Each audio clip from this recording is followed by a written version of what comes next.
Reformata.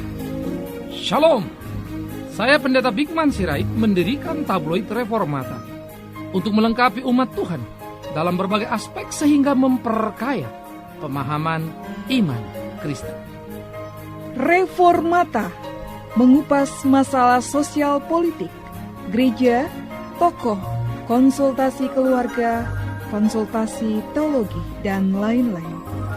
Dapatkan segera Reformata di toko-toko buku Kristen, counter gereja di kota Anda, atau menjadi mitra Reformata dengan berlangganan dan dapat selalu menghubungi kami di Jakarta melalui telepon 021 392 4229, 021 392 4229, atau melalui HP 0811 99 10 87, 0811 99 10 87. Tabloid Reformata, tabloid kita bersama.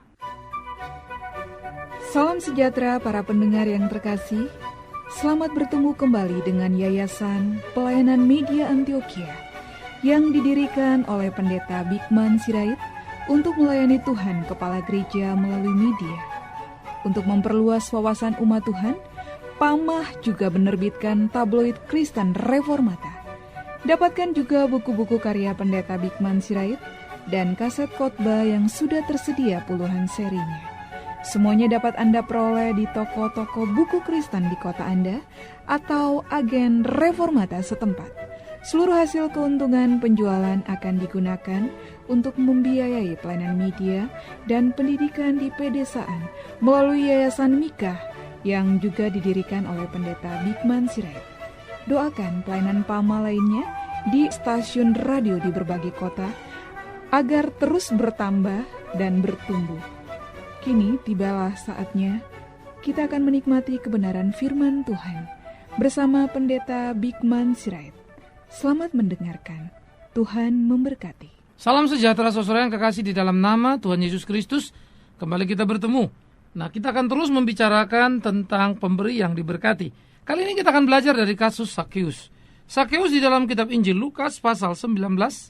Lukas pasal 19 kita akan membaca 1 sampai 10. Demikian firman Tuhan. Yesus masuk ke kota Yeriko dan berjalan terus melintasi kota itu.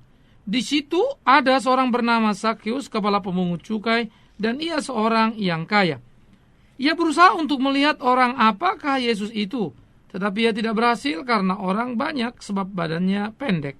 Maka berlarilah ia mendahului orang banyak lalu memanjat pohon ara untuk melihat Yesus yang akan lewat di situ. Ketika Yesus sampai ke tempat itu, ia melihat ke atas dan berkata, "Sakeus, segeralah turun, sebab hari ini aku harus menumpang di rumahmu." Lalu Sakeus segera turun dan menerima Yesus dengan sukacita. Tetapi semua orang yang melihat hal itu bersungut-sungut katanya, "Ia menumpang di rumah orang berdosa." Tetapi Sakeus berdiri dan berkata kepada Tuhan, "Tuhan, setengah dari milikku akan kuberikan kepada orang miskin, dan sekiranya ada sesuatu yang kuperas dari seseorang akan kukembalikan 4 kali lipat." Kata Yesus kepadanya, "Hari ini telah terjadi keselamatan kepada rumah ini, karena orang ini pun anak Abraham. Sebab anak manusia datang untuk mencari dan menyelamatkan yang hilang." Saudaraku yang kekasih, menarik sekali bagian ini untuk kita renungkan bersama-sama. Sakeus, pemungut cukai. Yang pertama perlu saudara tahu adalah pemungut cukai bagi orang Farisi selalu dikategorikan sebagai orang berdosa.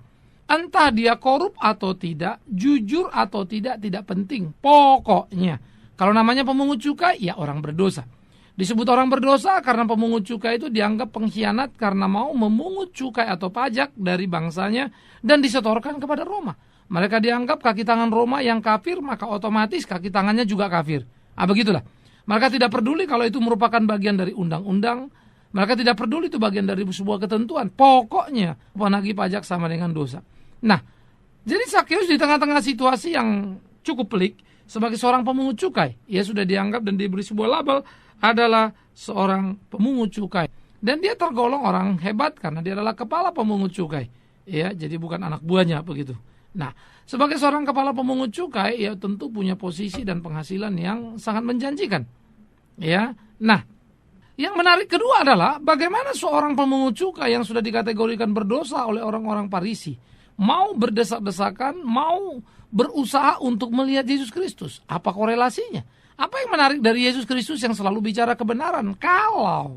Sekali lagi kalau Sakeus si pemungut cukai adalah orang yang tidak suka kebenaran. Iya. Tetapi yang pasti adalah Sakeus pasti sudah mendengar tentang Yesus dan segala apa yang dilakukannya. Ada sesuatu yang menarik pada diri Yesus yang membuat Sakeus memberanikan diri dan mempunyai gairah besar untuk bertemu dengan Yesus Kristus. Saudara-saudaraku, bagaimanapun pasti Sakeus sudah mendengar bagaimana Yesus seringkali menunjukkan keberpihakannya kepada orang-orang yang dianggap berdosa, orang-orang yang low class, orang-orang yang diabaikan oleh struktur agama, oleh institusi agama. Tetapi Yesus berbuat yang lain. Nah, itu kemungkinan pula yang membuat Sakeus mau bertemu dengan Yesus. Nah, oleh karena itu tidak heran ketika dia mau melihat Yesus, dia tidak mampu karena badannya pendek. Maka ya Sakeus segera mengambil sebuah keputusan dan akhirnya menjadi cerita anak sekolah minggu gitu ya. Sakeus ingin melihat Yesus tapi nggak bisa karena badan pendek. Akhirnya memanjat pohon. Nah, memanjat pohon tentu hal yang biasa. Tetapi siapa yang memanjat pohon? Nah, itu yang luar biasa. Memanjat pohon tentu biasa bagi anak-anak. Memanjat pohon tentu biasa bagi petani. Tetapi kalau yang memanjat pohon itu adalah orang kaya, kepala pemungut cukai dengan baju yang baju yang sudah pasti mewah menempel di badannya, tentu itu menjadi tidak biasa, bahkan menjadi suatu peristiwa yang luar biasa. Maka muncul pertanyaan kita, kegilaan apa yang mewarnai Sakeus sampai dia mau memanjat? Kegilaan apa yang membuat Sakeus tidak lagi memperhitungkan harga dirinya? Kegilaan apa yang sudah melanda Sakeus sehingga dia melupakan posisinya sebagai kepala pemungut cukai dan malu yang mungkin akan ditanggungnya karena ejekan dari banyak orang terhadap apa yang dia lakukan. Tetapi saudaraku, Sakeus tidak peduli. Bagi Sakeus hanya satu, ia ingin melihat Yesus. Dan untuk itu berapapun harganya, apapun akan dilakukannya, ia tidak peduli. Ia ingin melihat Yesus. Maka dia berani mengambil sebuah keputusan dan segera mewujud nyatakannya. Ia manjat pohon ara. Nah, kalau kita ke Yeriko dalam tur ke Israel begitu, saya ini memimpin tur ke Israel, lalu 26 Desember nanti ini tahun 2005 saya akan pergi lagi dan memimpin satu rombongan lagi. Nah, saya juga sedang dalam kerangka terus belajar ketika pergi dan mengajar juga tentunya bagaimana realita geografis dan biblikalnya, sehingga itu pertemuan menjadi menarik begitu ya. Nah, pada waktu kita di Yeriko, kita akan dibawa oleh guide untuk melihat pohon ara yang memang cukup besar untuk dipanjat. Lalu dikatakan inilah pohon ara di mana Sakeus memanjat. Sudah tentu itu bukan pohonnya, ya, karena ini kan peristiwa ribuan tahun yang lampau. Tapi yang pasti itulah jenis pohon yang dipanjatnya. Nah, kalau kita membayangkan ketika dia memanjat pohon itu dengan melihat pohon yang cukup besar itu, lalu dia naik, sebetulnya ada sesuatu yang memang sangat mengganggu, yaitu tadi pakaiannya tidak layak untuk naik. Ya, Sakeus memakai pakaian untuk naik, pakaian orang kaya. Yang kedua, Sakeus, apa ia punya keahlian untuk memanjat, mengingat dia menjadi kepala pemungut cukai? Artinya, dia pasti sudah lama meniti karirnya sampai menggapai posisi yang cukup mapan atau cukup tinggi itu, bukan? Artinya juga, pasti sulit sekali membayangkan Sakeus masih punya waktu untuk memanjat pohon. Artinya lagi, Sakeus sudah mengambil risiko dengan ketidakahlian memanjat pohon, lalu memanjat pohon hanya untuk melihat Yesus. Maka bukan saja dia mempertaruhkan harga dirinya yang bisa dipermalukan, tetapi dia juga mempertaruhkan dirinya yang bisa jatuh dan celaka. Tetapi Sakeus tidak peduli itu dan dia mengabaikan semuanya. Sekali lagi, kegairahan yang besar, keinginan yang besar untuk melihat Yesus Tuhan. Nah, Sakeus naik, saudaraku, tetapi kemudian bagaimana Yesus melihatnya dan memintanya untuk turun, karena Yesus dikatakan mau makan di rumah Sakeus. Nah, di sini peristiwa mulai bergeser dari pohon. Sakeus segera turun dan masuk ke dalam rumah mengajak Yesus. Nah, kita lihat bukan? Ketika Sakeus dalam suasana gembira, sukacita karena Yesus mau mampir ke rumahnya. Ketika Yesus mempunyai suasana hati yang senang, yang gembira untuk mampir ke rumah Sakeus, ahli-ahli Taurat bersungut-sungut. Orang-orang Farisi bersungut-sungut. Mereka berkata, lihat dia makan di rumah orang berdosa. Mereka hanya mampu menghakimi tanpa pernah bisa mengampuni. Mereka hanya mampu berbicara tanpa mereka bisa melakukannya. Maka Sakeus lain. Sakeus menemukan kesejatian, Sakeus menemukan kebenaran. Ia mengalami sukacita yang limpah, sukacita yang besar. Dan tanpa diminta oleh Tuhan Yesus. Ia langsung memproklamirkan sesuatu yang sangat mengejutkan. Tuhan, separuh dari hartaku kuberikan kepada orang miskin. Nah, ini yang menjadi pokok pikiran kita. Pemberi yang diberkati. Maka Sakeus berangkat dari suasana sukacita, kebahagiaan yang luar biasa. Rasa keberdosaan dan rasa kenikmatan karena dikunjungi orang yang suci, Yesus Tuhan itu, membuat Sakeus berani mengambil tindakan yang sangat luar biasa, saudaraku. Ini bukan permainan emosi seperti yang kebanyakan dilakukan orang sekarang ini.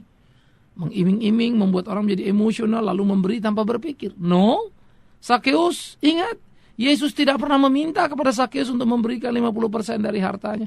Tetapi Sakeus yang mengambil keputusan itu. Sebelum Yesus bicara apa, bahkan Yesus bicara persembahan pun enggak. Cuma bilang mau mampir ke rumahmu. Sekali lagi agak berbeda dengan apa yang sedang terjadi di zaman kita sekarang. Orang dimotivasi sedemikian rupa dan orang memberi dengan suasana emosi. Sehingga tidak penuh dalam kesadaran yang utuh. Lalu akhirnya kemudian hari kecewa dan marah. Tetapi Sakeus lain. Sakeus tidak diminta untuk memberi persembahan tapi muncul dari dalam batinnya. Sakeus tidak dituntut Tuhan untuk memberikan separuh hartanya, tetapi ia membuat keputusannya. Menarik. Oleh karena itulah, pemberi yang diberkati adalah orang yang memberi bukan karena diminta. Ini menarik. Tetapi artinya dia memberi dengan satu kesadaran yang penuh. Dia memberi dengan kesadaran yang utuh sebagai sebuah respon terhadap cinta kasih yang Tuhan nyatakan dalam dirinya. Ia memberi dengan kesukacitaan. Ia tidak merasa ia akan terancam dalam kekayaan, mengingat 50% drop dalam sesaat. Yang kedua, pemberi yang sehat itu adalah pemberi yang diberkati, yaitu pemberi yang memberi bukan karena sebuah iming-iming bahwa Tuhan akan mengembalikan itu kepada dia, bahkan dalam jumlah yang banyak. Tidak.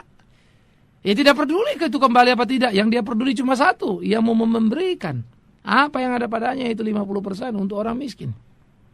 Sehingga pemberian diberkati bukan karena iming-iming tadi, bahwa dia akan mendapatkan sesuatu dari apa yang dia kerjakan. Menarik, saudaraku.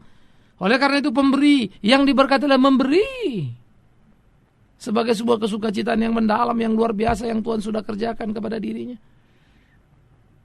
Pemberi yang diberkati seperti Sakeus adalah orang yang memberi dengan tepat arah, tepat sasaran, tepat guna. Karena Sakeus memberikannya kepada orang-orang miskin. Separuh dari hartaku kuberikan kepada orang miskin. Ia tidak bilang kan separuh hartaku kuberikan pada Tuhan Yesus. Enggak loh kalimatnya. Mestinya kan dia kasih sama Yesus. Yesus yang khotbah, Yesus yang ngomong kok. Tapi tidak. Dan Yesus menarik juga, tidak marah dan berkata, lah Sakeus, itu kau kasih sama orang miskin lalu buat aku apa? No, tidak juga. Oleh karena itu saudara, kesadaran seperti ini perlu untuk kita pahami dengan sungguh-sungguh. Sehingga seluruh pemberian itu menjadi pemberian yang tepat, pemberian diarahkan. Sehingga menjadi pemberian yang menjadi berkat.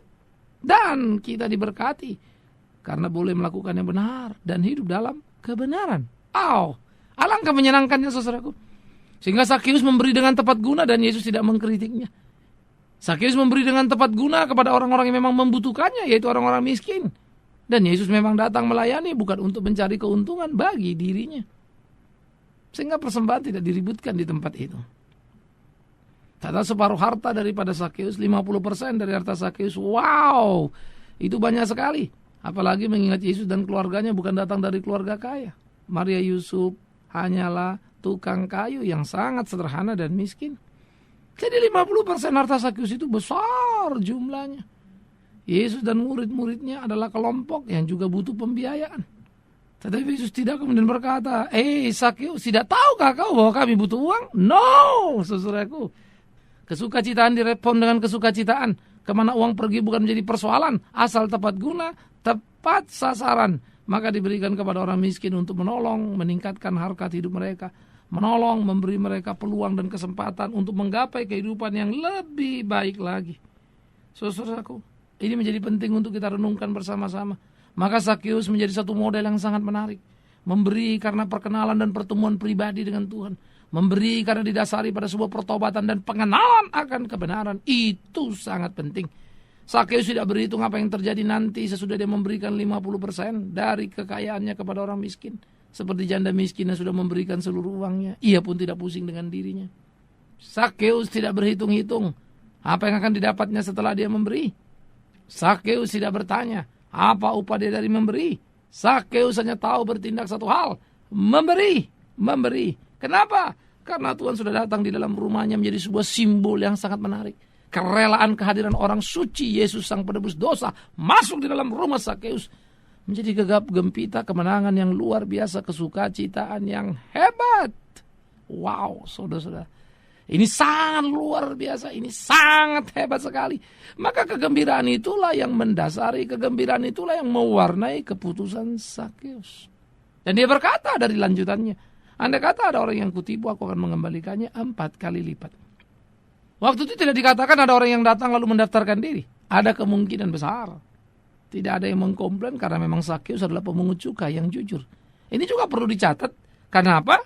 Karena kalau memang dia penipu dan ada ditipunya, pasti sudah ngantri orang yang akan menuntutnya.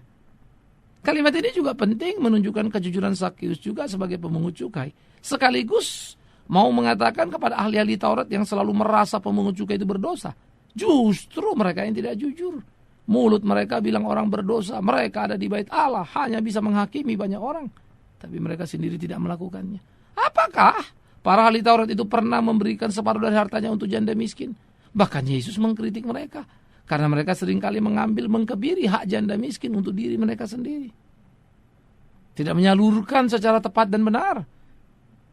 Sehingga tiap kali berbicara, sesuatu pengeluaran kepentingan mereka menjadi nomor 1. Itulah ahli-ahli Taurat. Yang hanya bisa bicara tapi tidak bisa melakukan. Sangat berbeda dengan Sakeus. Sehingga mengkontras bagian ini jadi penting juga. Kalau Sakeus orang jujur, ahli Taurat tidak. Padahal Sakeus dianggap orang berdosa, justru ahli Taurat dianggap orang benar.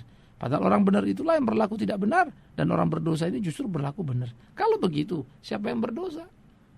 Nah, ini kekejaman dari sebuah institusi keagamaan.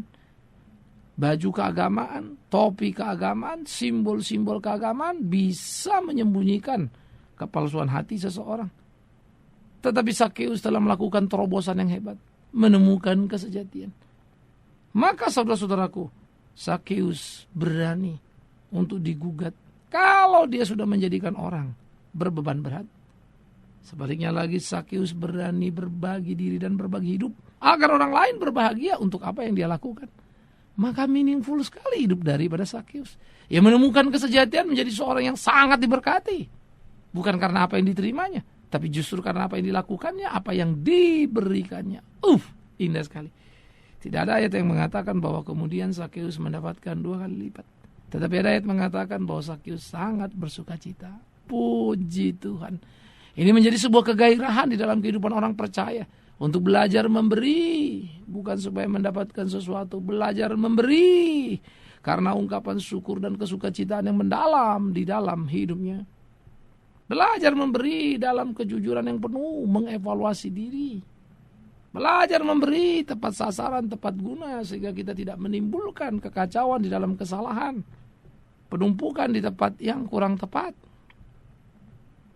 Nah, mari saudaraku, kita belajar menjadi orang Kristen, entahkah kita pendeta atau jemaat biasa atau majelis gereja. Jemaat yang biasa, majelis gereja maupun pendeta, kita semua harus belajar jujur pada diri kita. Belajar menikmati dengan memberi hidup kita. Belajar menikmati dengan memberi diri kita. Sehingga kita betul-betul merasakan gairah yang luar biasa. Karena iman kita terekspresi dalam apa yang kita lakukan. Itu menjadi wujud penting di tengah-tengah kehidupan ini. Di tengah-tengah pelayanan kita, saudaraku. Berikan dirimu.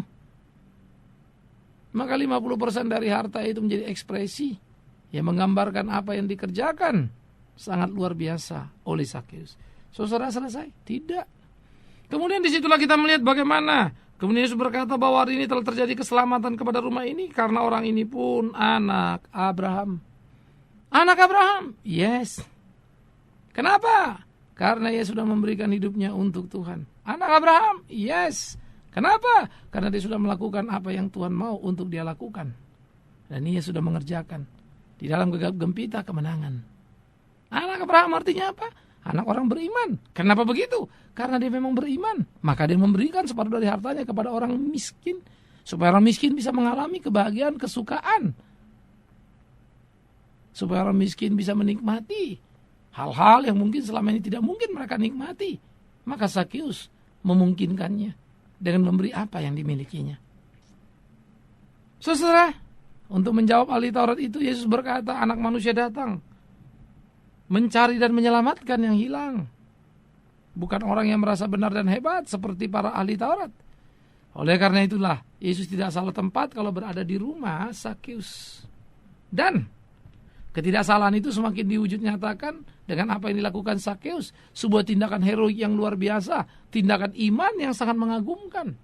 Sebuah ekspresi kesukacitaan kemenangan. Dan itulah nilai yang tepat dalam memberi. Saudara, mari kita mengevaluasi diri kita berpikir tentang hidup kita. Mungkin kita sering memberi, tetapi bagaimana sikap hati? Ya, kita perlu mengevaluasi diri. Kita mungkin memberi, tapi mungkin hanya mau gampang supaya kita lepas dari banyak tanggung jawab dan kesulitan.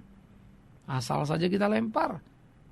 Jadi menjadi semacam proses pembersihan diri kita dari berbagai kesalahan yang ditimpakan kepada kita. Wow, kita salah besar. Oleh karena itu marilah kita hidup jujur di tengah-tengah kehidupan kita itu untuk memberikan apa yang Tuhan kehendaki, seperti yang Dia mau. Marilah kita belajar jujur melakukan ketetapan-ketetapan Tuhan di dalam kehidupan sehingga kita tidak bersalah dan berdosa. Tapi boleh hidup seperti apa yang Tuhan tetapkan. Saudara, ini menjadi sangat menarik dan penting di dalam hidup ini. Berjalan dan melakoni seluruh kehidupan untuk menjadi berkat, bukan sekedar salurannya berkat. Kitalah berkat itu. Kitalah yang harus menjadi berkat. Ya. Sehingga apa yang keluar dari kita adalah mengalir sebagai berkat kepada orang lain. Sakeus adalah berkat itu karena mengalami sukacita dan pengampunan itu. Maka mengalirlah dari Sakeus berkat pada orang lain. Saudara dan saya harus menjadi berkat.